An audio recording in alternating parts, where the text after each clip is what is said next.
And welcome back to the Hotline. We are talking the Red Bull slump, the truth behind that very slump. Can Red Bull win the championship? Some people have questioned whether that is actually a thing. Personally, yeah, I think they can, but let's see to the end what a lot of other people think. I think the issue with the championship may well be that Constructors' Championship. Also, Sergio Perez. Yeah. Is he the weak point in the Constructors' Championship? I'm pretty sure lots of you will be shouting yes, if not commenting below. Yes, he is. We'll be also talking about that. But one of the things that I wasn't really made aware of until after the Monaco Grand Prix, so not really too long ago, was the fact that Red Bull seemed to have potentially a similar problem to Mercedes in relation to their wind tunnel and that correlation. So this is an article from planetf1.com where they're suggesting that Red Bull, they've discovered the cause of their poor RB20 performance, and shock horror, the issue with it could happen again. And this is from Helmut Marko, once again, pinch of salt. He's admitted though that, and this is what I found interesting, the simulator and reality do not correlate to the RB20 regarding the team's issues, in particular over the curb riding. So he said the problem, it reared its head in the team's off weekend in Singapore. Singapore last year, the only race for a Red Bull not to win. Hail Carlos Sainz. But Monaco has Verstappen hailing the car and comparing it to a kangaroo. Now, when I say hail in not a good way, Red Bull are adamant the correlation, that is the reason for this correlation issue with this up and down kangaroo. Verstappen said he felt like a go-kart on the streets of Monaco, such as the way his suspension was reacting to the bumps and curbs of Monaco, and it is quite a bumpy track. When you look at some of the weird lines they take, they're quite unnatural. Why don't you just go straight with some of the cars? It's because it's a bumpy track. And the curbs of Monaco, and admitted he was not going to be able to react to Ferrari's pace over the weekend as a result. And as we know, Charles Leclerc ended up taking victory because, like Singapore, that Ferrari was quite handy on a street track. Now, because of this correlation issue they found, he said that the car may also not be too comfortable for the next race in Canada, despite it being a high-speed circuit overall. And we know Red Bull likes those high-speed circuits. Now, the Ferrari literally, as you saw, floated over the curbs, as Marko wrote in a column for Speedweek. He said we had more trouble riding over those curbs, but the kangaroo, boing boing, was in play for us, and that was relatively well adapted for qualifying, and we could assume that Max would have been on the front row of the grid had it been. But of course, when you have a car that is so nervous, even a driver like Max can make a mistake, and he did, to be fair, in qualifying, didn't he? A rare mistake for Max Verstappen. We'll get into that in a second. So what's more, he said he tried to maximise his time in the first sector because that was the only sector in which we were faster than the Ferraris, and he did everything he could to minimise the time loss in those other sectors. Now, the problem starts in the simulator, which signalled that the car was going well over the curbs. Why does that sound familiar? Mercedes, their simulator, everything was saying their Mercedes, the W13, I think it was called, the Mercedes, the 2022 car, the no-pod design, was going to be gangbusters. All the aero, everything was a tick. And when they went on the track, it didn't happen. And they just couldn't sort the car out, could they? They won that outlier in Brazil. But it sounds like a similar issue here, albeit not as big, because Red Bull have this issue. But let's be fair, they started from a much stronger point than Mercedes did. But anyway, he said, put simply, this means that the simulator and reality do not correlate. And Monaco was not the first racetrack where we've had this problem. It was relatively severe in Singapore. So the simulator spat out something essentially that didn't correspond to reality. This is the first point we will address, he says. We are optimistic that we will be able to find out at least why the simulator produces data that does not correspond to reality. But Montreal could also be a difficult weekend for us. Yeah, I think it may well be that difficult weekend for us. And when you look at Max Verstappen, he's hailed as the best driver of this current generation. You can make an argument for and against. Most people are going to think, yes, he is. However, we saw in Monaco, he is human. He, like everyone, needs a good car to win. He cannot win in one of the best cars. As I keep saying, he wasn't going to be winning in a Haas or a Williams this weekend. Put him in the Ferrari and the McLaren, yeah, he definitely would have had a chance. So it goes to show how it goes to show, yes, the car needs to be good. And there's only so much driving you can do, but it's the issue of around that Fred Vassar even put out that we've seen Max make more mistakes over the last few weekends than we had before. I mean, in particular, the one at Monaco qualifying where he dinked his wheel, obviously not very hard, but enough to ruin the lap in that first sector. I think it was the first corner, wasn't it, at Saint-Devote? So the pressure is on. He will make mistakes. After all, we're only human. And the issue, what I thought was interesting, was Lewis Hamilton made mistakes in the 2021 season when he was going up against Max. And was that because, let's be fair, in 2019, 2018, 2017, yes, he had some competition. Yeah, he did have some competition, but he wasn't racing as much as he had maybe in his McLaren days. He raced a bit against Rosberg, but since 2014, Hamilton had been fairly dominant and not under an amazing amount of pressure. Max, even less pressure, I think, than Hamilton in 22 and 23. When you look at that as a result, and the minute the pressure piles on, it's almost like, I'm not saying they're not used to it, but because you haven't had that same amount of pressure, it's it's kind of like going down the gym and working a muscle. You become accustomed to not having it, and then you have to become accustomed to having it again. And I think Max will. But I think it's just quite interesting that it's like Fred Vassar and other people are saying he's making more mistakes. Doesn't make him any less of a driver. It just means that maybe in 23 he was cruising a lot more than we think. So pressure for the title. Then I think ultimately, there's a really good article on the race we'll get into. But ultimately, I think, yes, Max is probably still going to win it. But the Constructors, I think, is the one that's going to be mainly in doubt. So, I mean, even Gary Anderson from the race has come out and pretty much said that if you look at the last 3 race weekends in Miami, Imola, Monaco, none of them have been plain sailing for Red Bull like we pretty much expected. 1 win from 3 races, and other than in Monaco, where Red Bull really was, he said, truly on the back foot, it really has been nip and tuck. You can make an argument that McLaren, given a slight change of scenarios, the safety car at the wrong time or something happened, a bad pit stop, could have won. Had the race got another 3 laps, could have won in Imola. And he said Ferrari and McLaren, with their full lineups, are now showing that their developments have taken them into the battle, which will change how Red Bull has to think about decisions it makes. Decisions not only for developing the car, which they've said they've now been hampered because of Sergio Perez's crash, but also development throughout the race, strategy, for example. And he said, when you've had the domination that Red Bull, or should I say Verstappen, has had over the last couple of seasons, the direction of development for the team, it's been easier. And has he been easier than it's going to be from now on, he says, similar to what I said about Max's pressure. And that bodes well for a fighting challenge from the Ferrari and McLaren before the end of the season. And he even interjected at the end and said perhaps Jos Verstappen was correct and Red Bull is starting to implode. Now, Scott Mitchell has suggested a sustained challenge to Red Bull is coming. And then he's citing about remembering being in early 22, asking the last time we really thought there was a title fight on the cards. And remember when Charles Leclerc's that failure in Baku, and it just, after that, it just deflated.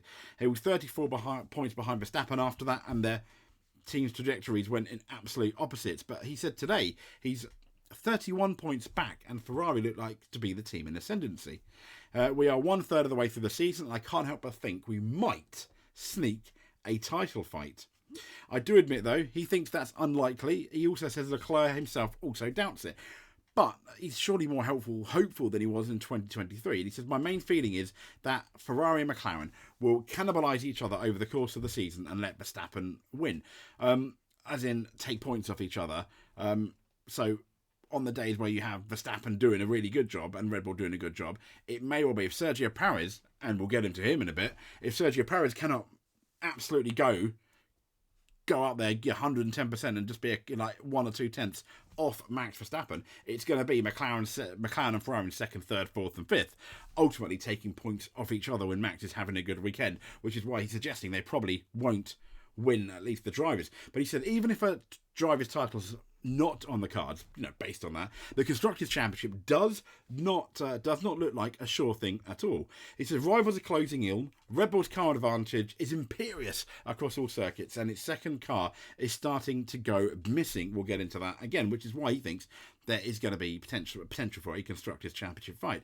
A better showcase for Verstappen's brilliance, says Ed Shaw, and he suggests that Monaco was an outlier, and he's saying that what this weekend has done, he's added further evidence to the argument that things are closing up. And while Verstappen and Red Bull still have plenty of winning to do, suggesting they're going to win a lot more as the season progresses, there's an increased threat of them, of those what we thought were going to be guaranteed victories, which he's saying is encouraging for the rest of 2024, but also for the next year, given the fears that it had been a foregone conclusion that Verstappen was going to romp to that 25 championship too, which parallels with Mercedes. If you remember, everyone thought, Hamilton's going to win the 19, 20 and 21 because the rules are going to stay the same, and then Max Verstappen comes and wins in controversial style, but some might say, the 2021 championship. The big difference, though, yes, there are parallels because the teams were, did catch up, was the rule change on the rake of the car, which is a design setting of the car, which Mercedes relied on it, and it almost did a 180 that really hurt teams like Mercedes and Aston Martin at the time, and really helped teams like Red Bull, which is why we had that title fight. So it wasn't as natural maybe as it is now. But there won't be many weekends like Monaco this year, Ed Straw says, but at favourable tracks we can expect more competition at the front. That would make it more difficult for Verstappen, but allow him to showcase his brilliance, which I'm really looking forward to. Showcase Max Verstappen's brilliance. We all know that he is a really good, potentially great if he carries on like this, maybe in the conversation for greatest of all time. And it's going to be, if the teams are getting close, it's going to be things like this. It's going to be seasons like this, races like Monaco, races like Imola, where the driver is the one going to make the difference when you've got teams really, really close. Samarth Kanal, he's come out on the race and said the Constructors' title race is real. If it looks like a title fight after the Monaco Grand Prix, Red Bull's issue in Monaco is likely to reappear at circuits where bumps are harsh, but even at tracks where drivers have to ride the curbs, such as Montreal and Austin. The problem seems to be with the Red Bull car, as we're saying, and when you look at the points, they're just 24 points between Ferrari and Red Bull heading into Canada. So you have a really bad race for Red Bull and a 1-2 for Ferrari. Suddenly they're leading the Constructors' Championship, which at the beginning of the season, you thought that would never ever be the case. So to be within a win of Red Bull, one third down the season, albeit, yes, not the drivers, the constructors, is absolutely shocking. Gary Freeman has said, don't get carried away. He's suggesting that he can see why people might get excited about a close race based on the trend of Miami, but he said, I'd expect Red Bull to have a clear edge at more conventional tracks, so I don't see this as Verstappen and Red Bull suddenly being vulnerable in the championship. But he's saying it at least looks like Ferrari and McLaren are within striking distance, but thinking Red Bull still have the best car. I don't think anyone denies the fact that Red Bull ultimately still has the best car throughout the course of the rest of the season. Just that there might be a lot more outlier races and tracks where their car might not be as good as they thought, because everything has closed up last year. So let's get into the last bit, and it's Sergio Perez. Now, it's been long suggested here that whilst Red Bull, and we've said it here before, whilst Red Bull have been dominant in second half of 22, 23, Sergio Perez, being a 2 or 3 tenths off Max Verstappen, has been okay. In qualifying he has struggled, but then sometimes he's made it back into the race, into a podium or a half decent position. The issue is now it's closing up, and if it's going to be this close, even if Red Bull have the advantage, you really want a Sergio Perez in your team? Probably not. He is a good driver, but he's no Lando Norris. He's no Lando Norris, Charles Leclerc, probably Carlos Sainz, Oscar Piastri, George Russell, and Lewis Hamilton. And these are all cars that have been, or potentially can be, in between Max Verstappen and Sergio Perez. Meaning, yes, Red Bull can get the maximum 25 points, but I think it goes 25, 18, 15. So if you keep having Ferrari, McLaren scoring the 18s and the 15s and the other, and Sergio Perez, all behind them for most weekends, you are going to have a Constructors' World Championship, and it's Sergio Perez he's the one that needs to up. He absolutely needs to up his game. But at the moment, I don't think he is upping his game, and that's the problem, isn't it? That is absolutely the problem. Sergio Perez does need to up his game, and there's even an article on Planet F1 by Jamie Woodhouse saying Dutch racer, I don't know who he is, Tom Coronel, believes that time should be up for Sergio Perez at Red Bull as he battles to secure a new contract. And they're saying Perez's early season form left very few voices speaking out against him, extending his Red Bull stay as he registered 3 P2 finishes. He had once again a really solid start to the year, but now he's slipped to P5 in that Drivers' Championship. So if Red Bull do lose the Constructors, it's Sergio Perez you have to point to. And a lot of people have now brought the 2021 championship up and said, had Sergio Perez matched Valtteri Bottas that season, almost point for point, with Max Verstappen winning that race, yes, okay, controversial style again, but Red Bull would have, Red Bull would have won the Constructors' Championship. I think you can give them a buy, though. It was new to the team there. It was 2021. It was almost like a last-minute deal. But the fact we had 22 and 23 where he wasn't really he wasn't just there. I mean, the issues, I think you can go as far back as McLaren when he got his last big break with Jenson Button. And a lot of people were thinking, this guy, is he going to be the new Lewis Hamilton, the Mexican Lewis Hamilton, Sergio Perez, potentially this Mexican star? And it never really happened, and Jenson Button beat him, which I think quite a few people were surprised, because here was this, Sergio Perez, this sensation coming from Sauber, and it kind of never really happened, did it?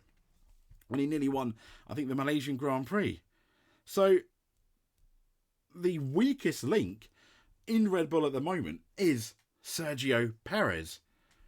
And the second weakest link, as they say, a chain is only as strong as its weakest link, you could argue it may well be their senior management. Because as a lot of, if you watch, I think, Mark Priestley in one of his most update videos, he was the commentator for the Monaco weekend for the BBC, for the radio, and even he's saying, we've not seen the whole story or the end of the whole Christian Horner saga.